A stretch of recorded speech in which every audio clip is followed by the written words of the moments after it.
Hello everybody, it's Frankie Day again on YouTube. I decided to sneak this in on you guys while I let my Dakota dry. Uh, I'm building this for a client. This is a Liberty ship, guys. I built this from scratch. It's in a scale of 1/192 scale, which is 1/16 inch equals 1 foot scale, rendering a model of 31 inches. This is just directly built from plans. This is not a kit. This is all built from 2x4s. It's all carved out using a bandsaw, using templates with hull sections on there that I used on there. As we zoom in a little bit, we'll take a look at the detail on here, folks. The Liberty ship was known as Kaiser's Coffins, also known as Ugly Ducklings. The Liberty ship came into view as early as 1940. It was designed by Henry Kaiser, because during the Lend-Lease Act, when Britain was at war before the United States was at war, the merchant tonnage was sunk tremendously by the U-boat threats. They couldn't have enough tramp steamers out there, freighters, to come from the States all the way to the United Kingdom to deliver goods. So the answer to that was the Emergency Fleet Corporation, which is known as, during World War I, 1918, Theodore Ferris designed wooden cargo ships as emergency cargo ships, all made out of wood. So this one here, these are made out of metal.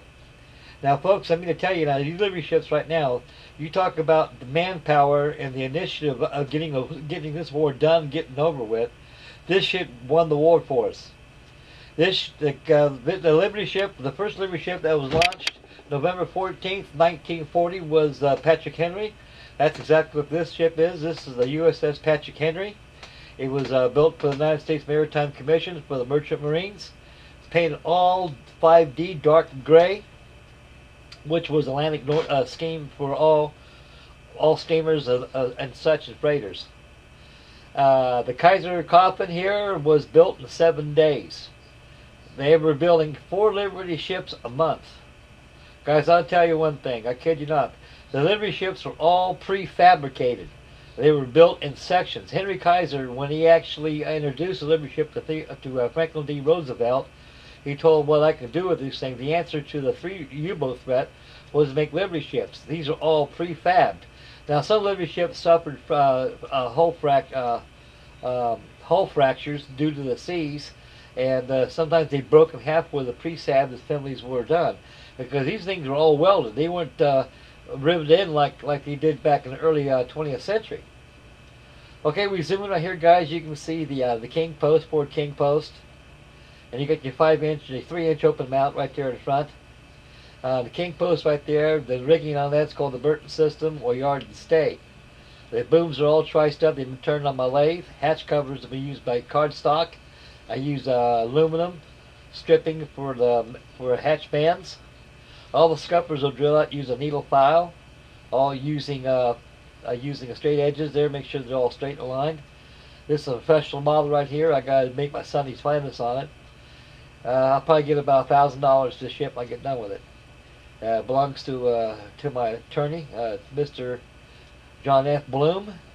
He's my attorney, and he came to my house one time. He ventured my inventory of what I had, and he wanted me to build him one of these, and his father was on a Liberty ship, and I built this for him. I took up the midsection right there. You can tell it's not a kit, guys. It's all 2x4 right here, 2x6. I stand corrected. The open gun tubs up there are 20 millimeters there. They're all cement lacings on there, folks. They needed a lot of armament to be able to defend themselves. There's the valve section right there. You see the scupper, you can see the open mount on there, the hatch covers.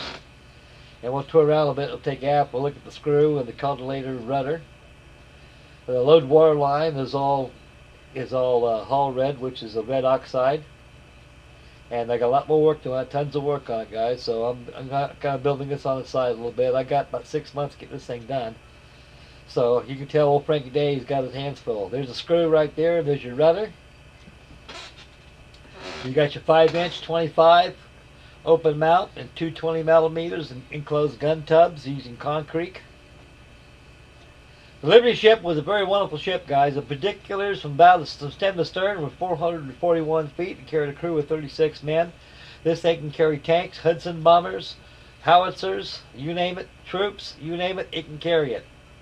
And like I discussed earlier during the video, when a lot of them were breaking apart in mid-ocean because of the hull fractures, what they did in later leaderships, the inside, they welded a seam band inside there, a reinforcement band to keep it from doing that. So evidently that problem was solved.